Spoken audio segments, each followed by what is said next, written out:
What is going on, you guys? Alex Chasen back here with a brand new video. Hopefully you're having a great day, afternoon, or night, wherever you guys are in this world. And the Denver Nuggets have done it. They have finally won an NBA championship in their first ever NBA Finals appearance, beating the Miami Heat last night, 94-89, beating the Miami Heat in just 5 games. I predicted 6, but no, they just needed 5 games. They got it done last night on their home court in Denver. And the 2023 NBA season has finally concluded. It feels like just yesterday, my Boston Celtics were playing their first game this season against the 76ers. The Warriors were getting their rings against the Lakers. But no, the season has already ended, but it feels like just yesterday. It was mid-October. Crazy. But anyways, let's talk about Game 5. Let's talk about the Miami Heat, the Denver Nuggets. With about 6 minutes left in this ballgame, it looked like Denver was going to start to pull away, but no. Jimmy Butler hit 2 clutch threes to bring them back into it. Miami took the lead. It went back and forth a few times, and Miami had the lead with about a minute and a half left in this ballgame. Of course, guys like Jamal Murray and Jokic were playing clutch time minutes. Bruce Brown came in with a really clutch make. Jamal Murray took like a fadeaway 2. He missed it, but Bruce Brown was right there, put it back up, and that went in. But then, Miami looking to reclaim the lead. Jimmy Butler turns over the ball, and that was basically it. It amazes me that the man who carried them this far, because you cannot say he did not carry this team. Now, in the Eastern Conference Finals and the Finals, it was much a more holistic team effort. In the first round, the second round, it was pretty much Jimmy Butler, Jimmy Butler, Jimmy Butler. But still, Jimmy Butler is obviously the lead of this team. He is the lead voice, the lead player. He is this team's everything. And it's honestly sad that he had the game-losing turnover. It's insane it ended that way. I feel so bad for Jimmy Butler because it's like that's what people are going to be talking about. He had the game-losing turnover. That's what I think people are going to talk about. But people should be talking about how he carried this team. Again, he did it in the finals in the bubble, but he carried them again. Insane. I got to give props to Jimmy Butler. I mean, he got back to the finals. Obviously, he didn't win it, but just the fact that the 8th seed made it to the finals, that is insane as it is. But anyways, now let's talk about the champions because they are what we need to talk about today. So I don't really want to talk about too many stats today. I really just want to talk about the Denver Nuggets as a team and some players I'm really happy for getting a championship. Starting off with my guy, Jeff Green. So I really started getting into the basketball around 2009, 2010. So it was right after the championship. I was a little too young to really be into basketball in 2008. But then around 2009, 2010, I started getting into basketball. And then when Paul Pierce, Garnett, and Ray Allen all started to leave, Ray Allen was first, and then Garnett and Paul Pierce were obviously part of that big trade. One of the best trades of all time. We got JT and JB out of it. Fantastic. But then Jeff Green came around. He came from the Supersonics. The Boston Celtics got him, and he was on the Celtics for around 4 years. Some of the worst years to be a Celtics fan, but that's when I really, really started to fall in love with basketball. And now Jeff Green is a champion. I could not be happier for anyone on this roster besides Jeff Green. And then Ish Smith. He's been on 16 NBA teams. How could you not be happy for that man? And then, of course, DeAndre Jordan, another veteran who didn't play. At least Jeff Green did play. Ish Smith didn't really play either. DeAndre Jordan didn't ever really touch the floor at all in these playoffs, but I'm definitely happy for him. Lob City with Blake Griffin, Chris Paul, and DeAndre Jordan. It's crazy DeAndre Jordan has a ring before Blake Griffin and Chris Paul. That's a different topic for a different day, but I'm extremely happy for DeAndre Jordan. It's been a long time coming to finally win a ring. But now, let's talk about Nikola Jokic, 2-time MVP, Finals MVP, an NBA champion, a 5-6-time All-Star. Where does he fall in all-time centers is a question that I'm sure everyone in NBA media is talking about because now it's official. A Finals MVP, 2-time MVP, a champion. He's got all the accolades and more to come. Where does he rank? Now, I will say centers are one of the hardest positions to rank for top 10 all-time just because there are so many fantastic centers. It's one of the all-time greatest positions in NBA history. You got Kareem, you got Bill Russell, you got Shaq, you got Hakeem, you got Moses Malone. The list just goes on and on. Wilt Chamberlain, of course. There's just so many to name that I'm looking at a list right now. I don't even know if I'd put him over.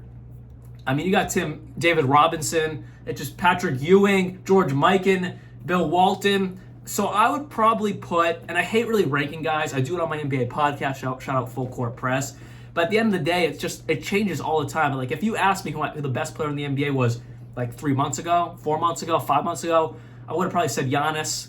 Luka was kind of sliding up there. But now it's Nikola Jokic with no question. It just changes. It fluctuates so much because, guys slow down a little bit. And there's guys that just come up and just take everything over like Nikola Jokic.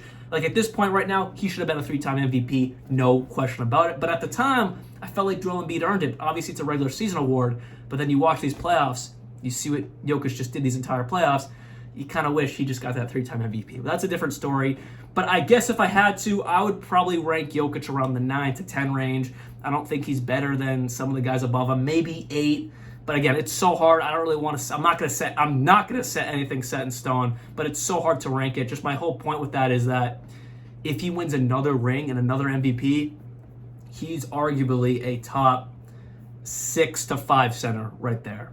Another championship, another MVP, he cracks the top 6 or 5 without a question. And it's so hard to do that because there are so many great all-time centers in this league. It's one of the hardest positions to rank. How can you not be happy for Aaron Gordon? He was in one of the worst, sorry Orlando fans, but you were in one of the worst situations in Orlando, really not competing for anything. Now, it was fun. You did the best dunk contest with Zach LaVine in NBA history.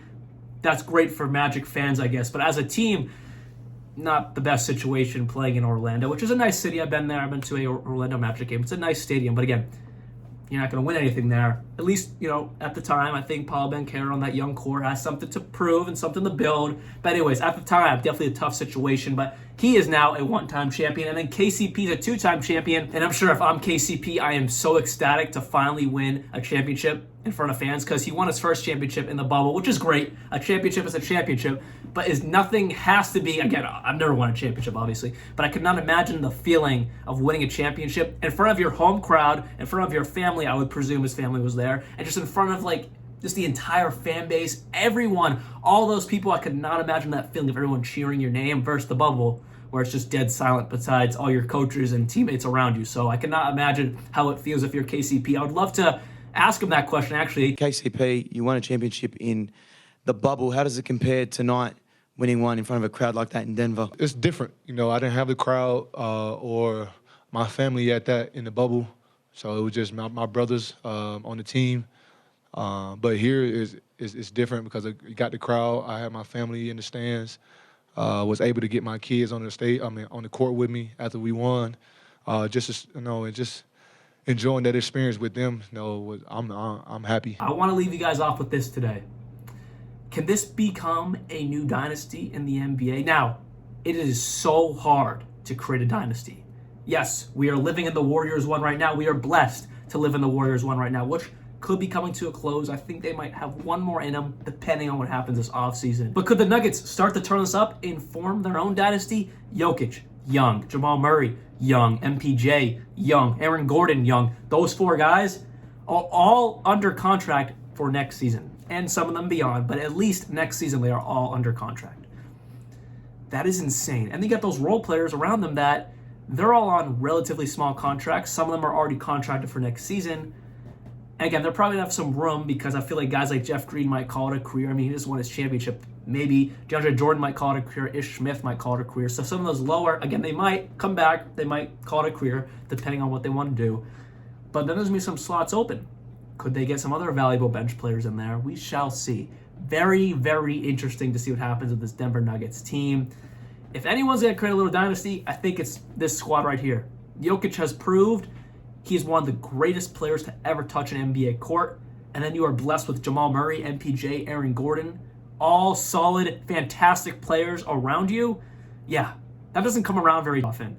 And if you have that, you are a blessed team, and I feel like the future is very, very bright to continue to win more championships. That's all I have for you guys today. I'm assuming Udonis Haslem is retiring. He said this was his last season. He also said it was his last season 3 seasons ago, but I think this was his final stretch. So Udon, fantastic career. People don't appreciate you, Udon. You were a fantastic player 10 years ago, but then you kind of decide to stick around, be a real veteran leader. You are the definition of a veteran leader. More veterans need to be like you and not trying to chase the bag. Fantastic job, Udon. Fantastic career. You might be back next year, but I think you really meant it. You're retiring this year. Have fun in retirement. Congrats to the Denver Nuggets. I'll see you guys very soon, and like always, peace out.